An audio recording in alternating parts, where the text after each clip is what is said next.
আলহামদুলিল্লাহ, আমার সামনে যে রোগীটি বসে আছে তার সন্তানের জন্য তিনি রুকায়া করেছেন, পানি পড়া নিয়েছেন, তেল পড়া নিয়েছেন।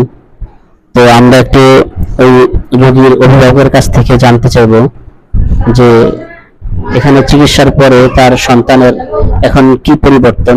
তার 3টা সন্তানের জন্য তিনি চিকিৎসা নিয়েছেন। এখানে ছোট সন্তান আসছে, বড় দুজন আজকে বাসায় আছে। তো জানতে চাইবো যে তার সন্তানদের কি অবস্থা, বা মানে কেন আসছেন, এখন আপনার রোগীর কি খোঁজ খবর একটু বলেন। আসসালামু আলাইকুম। আগের চেয়ে অনেকটাই ভালো। যেমন নিজমে কথাবার্তা শুনতো না, অবাধ্য ছিল। এখন আগের চেয়ে অনেকটাই আলহামদুলিল্লাহ আল্লাহ পাক ভালো রাখছে। রুকিয়ার উসিলায় আল্লাহ আর হুজুরের উসিলায়। বড় মেয়ের কি সমস্যা ছিল? বড় মেয়ের উপরই জাদু টোনার ছিল। এখন আলহামদুলিল্লাহ অনেকটাই ভালো আছে। ইনশাআল্লাহ।